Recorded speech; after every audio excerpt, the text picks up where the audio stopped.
कंकाल का रहस्य। चौरा गांव के खेतों में इन दिनों खुदाई का काम चल रहा था। असल में इसी गांव से होकर एक अच्छी सड़क गुजरनी थी, इसलिए यहाँ खुदाई शुरू की गई थी। अचानक एक दिन खुदाई करने वाली मशीन से कुछ टकराता है। बाद में जब खोजबीन की जाती है तो वहां से 2 कंकाल मिलते हैं। पुलिस गांव के लोगों से पूछताछ शुरू करती है। आप लोगों को क्या लगता है ये किसके कंकाल हो सकते हैं? अरे साहब, हमें क्या पता ये किसके कंकाल है, आप ही लोग पता लगाइए। हम लोग तो बहुत ज़्यादा डरे हुए हैं।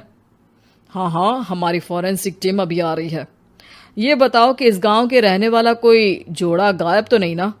क्योंकि शुरुआती जांच में तो ये बात सामने आ रही है कि एक कंकाल किसी पुरुष का है तो एक किसी महिला का।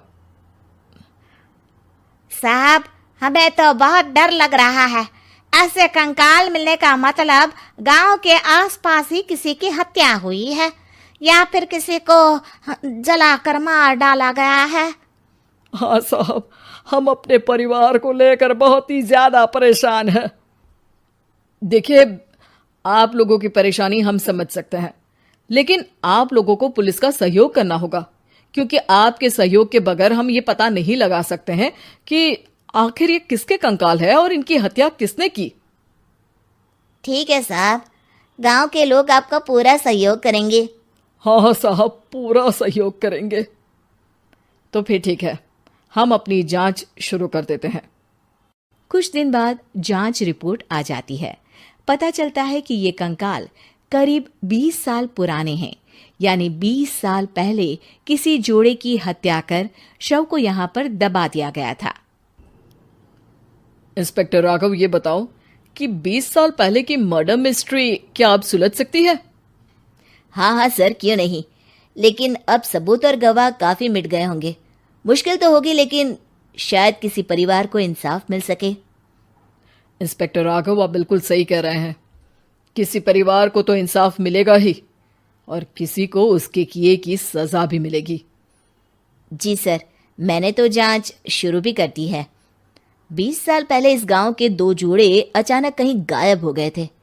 मैंने दोनों ही परिवारों के बाकी के सदस्यों से बातचीत शुरू की तो उन्होंने बताया कि उनके बच्चे शहर गए थे, लेकिन आज तक वापस नहीं लौटे हैं। लेकिन ये दोनों शव किस परिवार के सदस्यों के हैं, ये कैसे पता चल सकेगा? सर, मैंने डीएनए टेस्ट करवा लिया है। आज शाम तक इसकी रिपोर्ट भी आ जाएगी। अच्छा, ठीक है।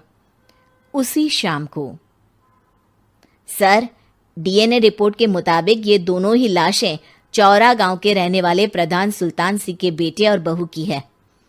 लेकिन इनकी हत्याएं किसने की है, ये कैसे पता लगेगा? इसी का तो पता लगाने की कोशिश में जुटा हूं सर। आज सुल्तान सिंह से मिलने भी जा रहा हूं। मेरा बेटा और बहू तो मेरे लिए सिर्फ यादों में ही रह गए थे। हमें उनकी लाशें तक नहीं मिल सकी थी। आज 20 साल बाद उनके कंकाल मिले हैं। मैं अब किसके लिए जीऊं?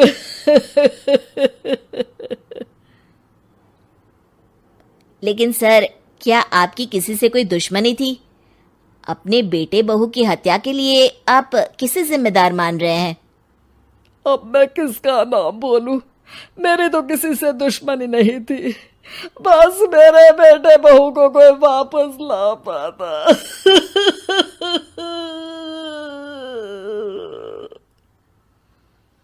इसके बाद सुल्तान सिंह फूट फूट कर रोना शुरू कर देते हैं। सर, अब आप इनका अंतिम संस्कार करवा सकते हैं। कम से कम इनका शरीर ना सही, इनका कंकाल तो आपको मिला है। लेकिन हाँ, अगर आपको कुछ भी याद आए तो जरूर बताइएगा। मेरी तो बेटा अब उम्र हो गई है, लेकिन मेरे बेटे और बहू के हत्यारों का जरूर पता लगाइएगा, क्योंकि जब तक हत्यारे पकड़े नहीं जाएंगे मेरा मन नहीं मानेगा। सर, हमारी पूरी कोशिश रहेगी हत्यारे को पकड़ने की। लेकिन एक बात बताइए, उस वक्त आपको किस पर शक गया था? उस वक्त मेरे एक ड्राइवर को पकड़ा गया था, लेकिन सबूतों के अभाव में उसे छोड़ दिया गया था। अच्छा, और ड्राइवर पर कैसे शक हुआ था? क्योंकि उस दिन ड्राइवर छुट्टी पर था। उस समय लेकिन लाश क्यों नहीं मिल सकी थी? उस वक्त पुलिस ने बहुत कोशिश की थी, लेकिन दोनों की डेड बॉडी नहीं मिल सकी थी। ठीक है, हमारी तफ्तीश चल रही है, मैं फिर आऊंगा। इसके बाद इंस्पेक्टर वहां से चला जाता है और सुल्तान सिंह अपने बेटे और बहू की याद में खो जाते हैं। कुछ दिन बाद सुल्तान सर, एक बात बताइए, जब आपके बेटे बहू की हत्या हुई थी, उसी के आसपास आपके ही गांव का रहने वाला एक और जोड़ा उसी वक्त गायब हो गया था ना? हाँ सर, अलका और अभिषेक, वो भी मेरे बच्चों जैसे ही थे। तो फिर वो कहाँ है? उनका भी आज तक पता नहीं चल सका, लेकिन बताते हैं कि कुछ साल पहले अभिषेक को गांव के ही किसी आदमी ने मुंबई में देखा था, लेकिन फिर वो गायब हो गया। यानी अभिषेक और अलका की हत्या नहीं हुई थी, बल्कि उन्होंने किसी वजह से खुद ही गांव छोड़ दिया था। हाँ, हो सकता है, क्योंकि अभिषेक मेरे बेटे संतोष का अच्छा दोस्त था और उसका मेरे घर भी आना जाना लगा रहता था। हो सकता है कि उसने मेरे बेटे और बहू के बारे में सुन लिया हो और ये गांव छोड़ दिया हो सकता है। उनके परिवार का कोई अब नहीं रहता क्या इस गांव में? अब तो कोई नहीं रहता। एक चाचा थे, लेकिन उन्होंने भी अपना पुश्तैनी मकान बेच दिया है। वो भी अब कहीं शहर में ही बस गए हैं। ओह, अभिषेक और अलका के बारे में भी पता लगाना होगा। हो सकता है कि वही इस हत्या के बारे में कुछ बता सके। हो तो सकता है, लेकिन वो बेचारे तो खुद ही वक्त के मारे थे, वो क्या बताएंगे। फिर भी सर, जब केस दोबारा खुला है तो जांच तो करनी ही पड़ेगी, और इस बार तो लाशें भी बरामद हुई है। कुछ दिन तक लगातार तफ्तीश चलती रही। एक दिन थाने से सुल्तान सिंह को फोन आता है। हाँ, कौन बोल रहा है? सर, मैं कांस्टेबल तुलाराम बोल रहा हूँ थाने से। आपको थाने आना पड़ेगा। थाने? लेकिन क्यों? सर, किसी की पहचान करवानी है। अच्छा ठीक है, मैं दोपहर तक पहुंचता हूँ। सुल्तान सिंह दोपहर में थाने पहुंचता है। कई पुलिस के अधिकारी वहां मौजूद रहते हैं। सर, आपके बेटे की हत्या का रहस्य आज शायद सुलझ जाए।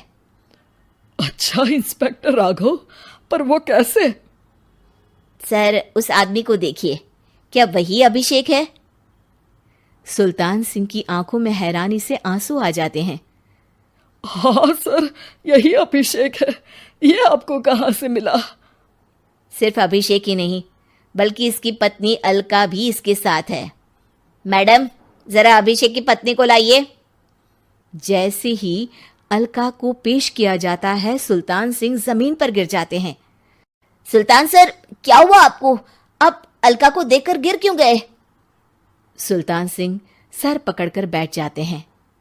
ये अलका नहीं, बल्कि ये तो मेरी बहू रितु है।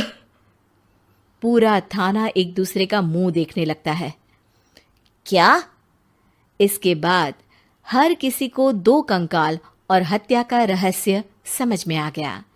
अभिषेक और रितु ने मिलकर संतोष और अलका की हत्या की थी और लाश को जमीन के नीचे दबा दिया था। आज 20 साल बाद इस हत्या का रहस्य खुल सका था कि अवैध प्रेम संबंध में 2 मासूमों की जान गई थी।